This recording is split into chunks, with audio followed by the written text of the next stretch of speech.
أعوذ بالله من الشيطان الرجيم بسم الله الرحمن الرحيم ألم تر كيف فعل ربك بأصحاب الفيل ألم يجعل كيدهم في تضليل وأرسل عليهم طيرا أبابيل ترميهم بحجارة من سجيل فجعلهم كعصف مأكول۔ یہ سورہ فیل کا معنی ہاتھی، اور یہ نام اس سورہ مبارکہ کی پہلی آیت سے ماخوذ ہے۔ بسم اللہ الرحمن الرحیم۔ الم تر کیف فعل ربک باصحاب الفیل۔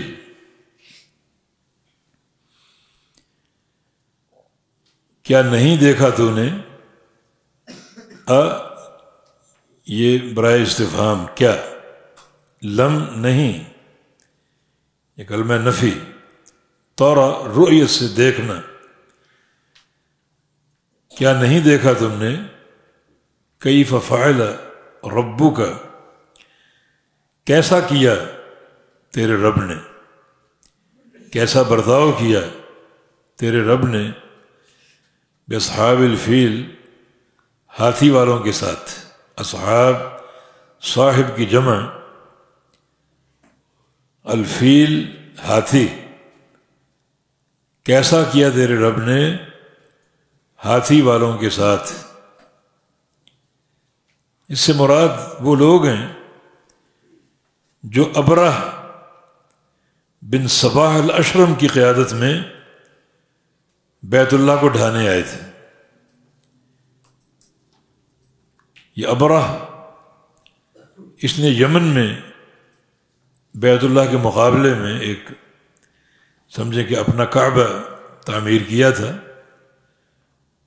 اور اس کے دو مقصد تھے کہ جو عرب کا حج ہے، جو مکہ مکرمہ کا، بیت اللہ کا، اسے پھیر کر یمن میں منتقل کیا جائے، بجائے اس کے کہ لوگ مکہ حج کرنے جائیں یمن آئیں۔ تو اس نے ایک عالی شان عمارت بنائی تاکہ جو حج ہے وہ مکہ سے یمن کی طرف منتقل کریں۔ دوسرا مقصد اس کا مادی تھا، دنیا کی محبت، اور ظاہر ہے کہ کفار، ان کا موضوع حیات دنیا ہوتا ہے، پیٹ، بطن اور ما تحت البطن، پیٹ اور پیٹ کے نیچے کے اعضاء، اور ایک مومن متقی اس کا موضوع بطن ہوتا ہے، لیکن بطن کے ساتھ ما فوق البطن، دل کا تزکیہ، روح کی جلا، اخلاص، تعلق باللہ، انابت۔ تو ان کا مقصد کیا تھا کہ وہ جو بیت اللہ میں لوگ حج کرنے جاتے ہیں، اور دوران حج وہاں کی تجارت بڑی قوی ہوتی ہے اور خوب خرید و فروخت ہوتا ہے، یہ سارا یمن میں ہے، اور یمن ایک تجارتی منڈی کے طور پر معروف ہو، یہ اس کا مقصد تھا۔ یہ ابرہ بن صباح الاشرم،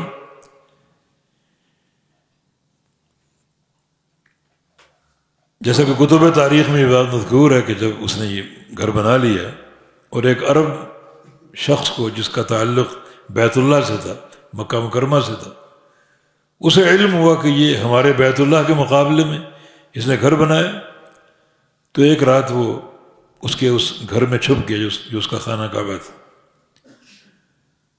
اور رات بھر جو سلوک کر سکتا تھا اس نے کیا، وہ اندر پیشاب بھی کرتا رہا، غلاظتیں بھی کرتا رہا، ڈھیر لگا دیا اس نے۔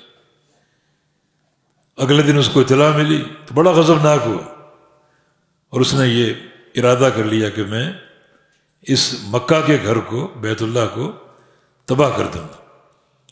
چنانچہ اس کا تعلق نجاشی کے ساتھ بھی تھا، اس کو بھی اس نے اطلاع دی کہ یہ گھر میں نے آپ کی شایان شان بنایا ہے، تو مجھے ہاتھی چاہیے تاکہ میں اپنے لشکر کو ساتھ لے کر نکلوں اور اس گھر کو مسمار کر دوں، تباہ و برباد کر دوں، تو ہاتھیوں کی ایک فوج بھی اس کو مل گئی اور وہاں وہ پہنچ گئے۔ قصہ طویل ہے بہرحال۔ تو اللہ تعالیٰ نے ابرہ کو اور اس کے ہاتھیوں کو تباہ و برباد کر دیا، اور جو اس کے ارادے تھے وہ خاک میں مل گئے۔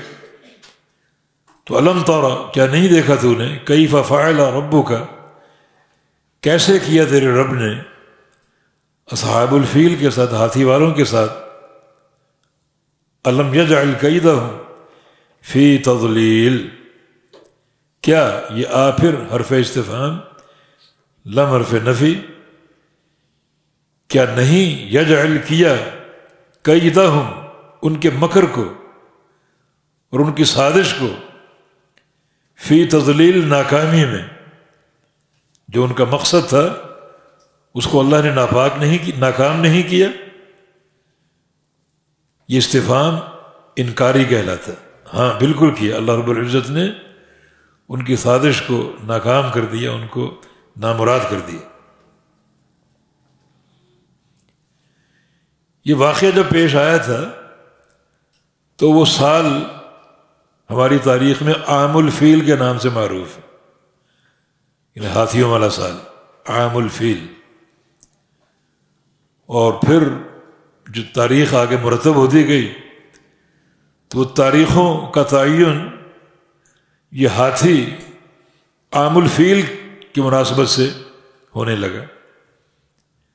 جیسے نبی علیہ السلام کی ولادت عام الفیل میں ہوئی، یعنی جس سال ابرہ اپنے ہاتھی لے کر پہنچا، ادھر وہ ہاتھیوں کے ساتھ بیت اللہ کو گرانے کی کوشش کر رہے، ادھر اللہ کی تدبیر، اللہ تعالیٰ کی حکمت کہ اللہ تعالیٰ نے اس گھر کے محافظ کو پیدا کیا جس کی دعوت ہر سو پھیل جائے گی، اور اللہ رب العزت اسے عروج اور رفعت عطا فرمائے گا۔ تو نبی علیہ السلام کی ولادت عام الفیل میں ہوئی۔ سو کے عکاظ جو مکہ کی ایک منڈی مشہور لگتی تھی، یہ عام الفیل کے 15 سال یعنی 15ویں سال میں شروع ہوئی۔ بیت اللہ کی تعمیر اثر نو جو ہوئی تھی، یہ عام الفیل کے 25 سال بعد ہوئی۔ نبی علیہ السلام کی نبوت عام الفیل کے 40 سال بعد ہوئی۔ تو اس طرح جو عرب نے جو تاریخیں مرتب کی، کیونکہ یہ ایک تاریخی واقعہ تھا اور کوئی بساط سکت نہیں تھی ان ہاتھیوں کے توڑ کی، کوئی سکت نہیں تھی سوائے اللہ پر توکل کے۔ خود عبد المطلب نے کہا تھا نبی علیہ السلام کے دادا نے کہ ہمارے اونٹ جو آپ نے چھینے ہمیں واپس کر دو، اس گھر کا ایک رب ہے، وہ اس کی حفاظت کرے گا، وہ اس کو بچائے گا۔ چنانچہ سمندر کی طرف سے یہ پرندے آئے، ابابیل، فوج در فوج، وارسل علیہم طیرا ابابیل، اور بھیجا ان پر طیرن پرندے، ابابیل جھنڈ کے جھنڈ، فوج در فوج، ان فضا بھر کی پرندوں سے۔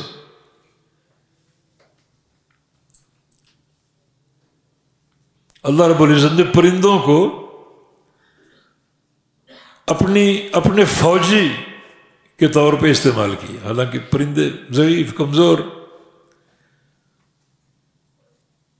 ترمیہم،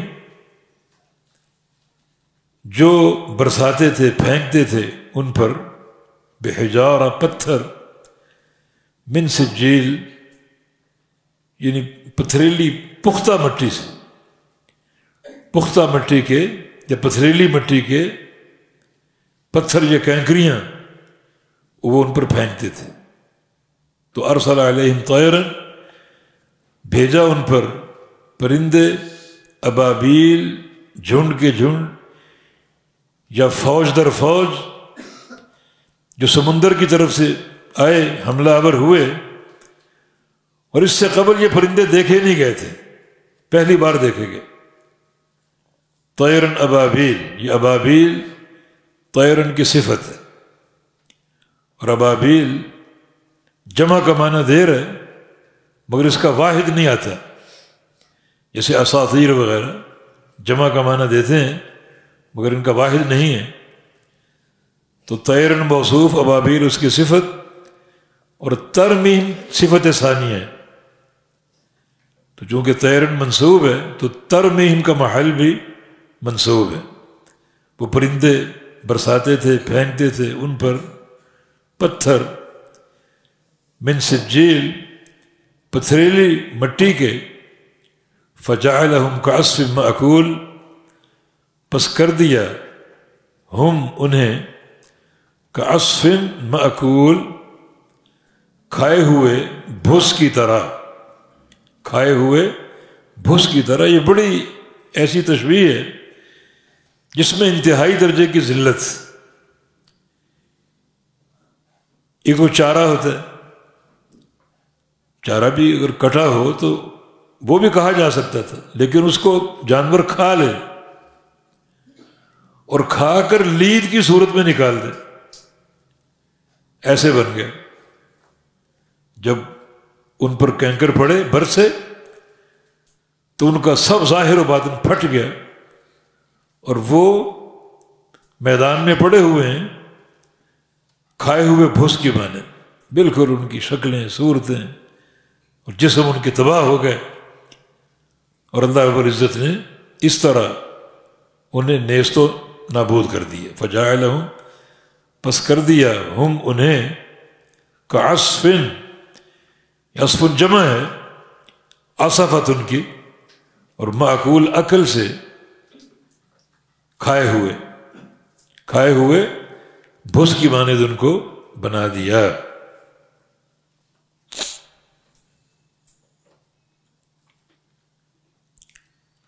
یہ سورہ مبارکہ، اس میں اگر جو کفار قریش تھے یا جو بھی دنیا کے کفار موجود تھے تھوڑی سی عقل ہوتی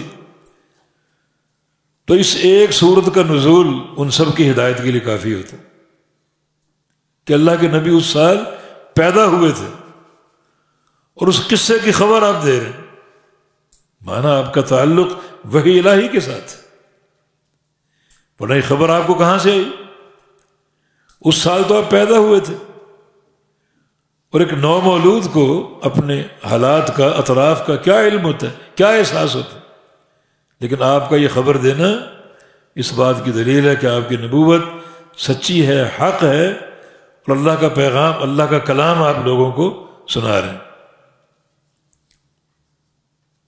دوسری بات یہ، جب مکہ فتح ہوا تو رسول اللہ صلی اللہ علیہ وسلم نے اسے بھی نبوت کی صداقت اور صحابہ کے اخلاص کی دلیل بنایا کہ ان اللہ حبس عن مکۃ الفیل وسلط رسولہ والمؤمنین، جس اللہ نے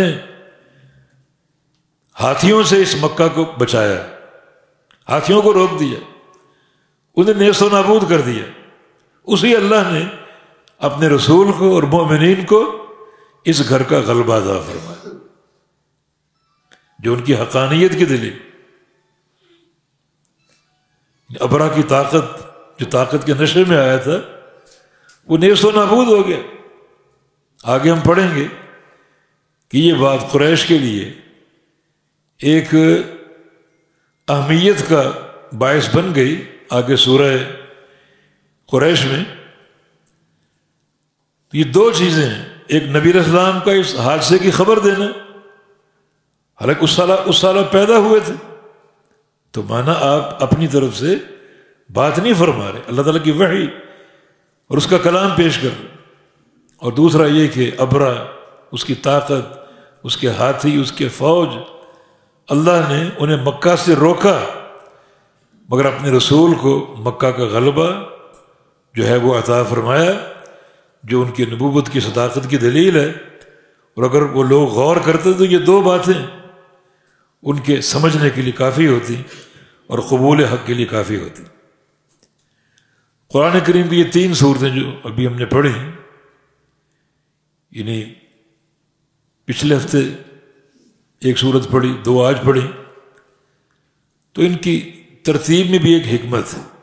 یہ سورت جو ہے اس میں ایک طاقتور انسان کے اقتدار کا ذکر ابرا کی.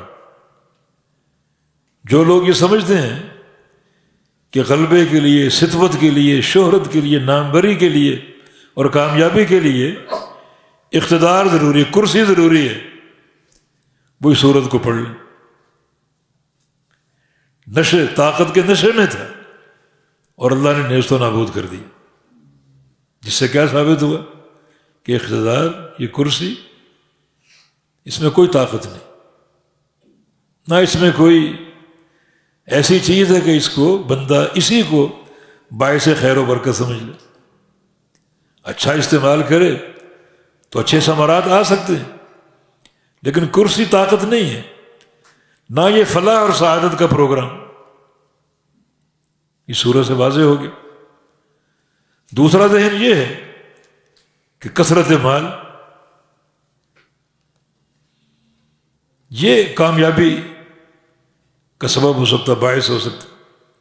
ان کا جواب اس سے قبل کی صورت وَيْلٌ لِكُلِّ ہُمَزَةٍ لُمَزَةٍ الَّذِي جَمَعَ مَالًا وَعَدَّدَهُ، کہ مال کو گننے والے، مال کا ڈھیر لگانے والے، شمار کر کر کے رکھنے والے، ان کے لیے ویل، کامیابی نہیں، سعادت نہیں، بلکہ ہلاکت اور بربادی.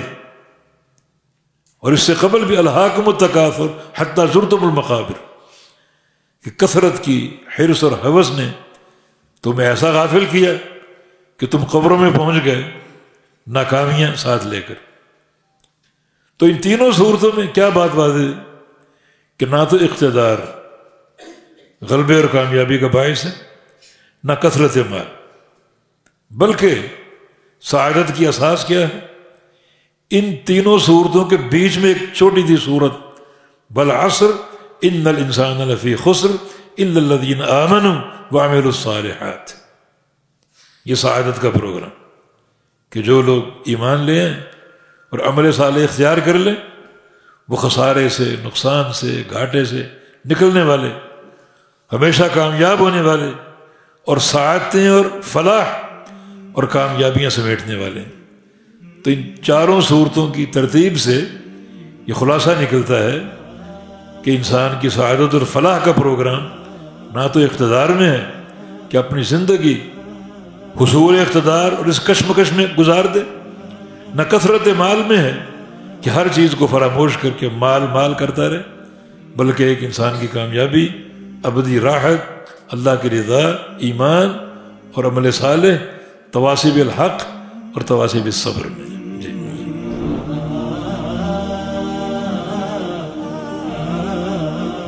وہ دور ڈاکوؤں کا دور تھا اور قافلے لٹ جاتے، ڈاکو ہر طرف پھیلے ہوئے تھے، بڑے تجربہ کار. جو قافلے ان کو نظر آتے، تجارتی قافلے، ان کو لوٹ لیتے. لیکن قریش کے تجارتی قافلوں کا سب احترام کرتے. اللہ تعالیٰ نے ان کے دلوں میں قریش کے قافلے کا احترام ڈال دی، ان کی تعظیم اور تکریم ڈال دی. وجہ کیا ہے کہ قریش کا تعلق میرے گھر سے، تو یہ تکریم اور تعظیم اللہ نے ڈال دی.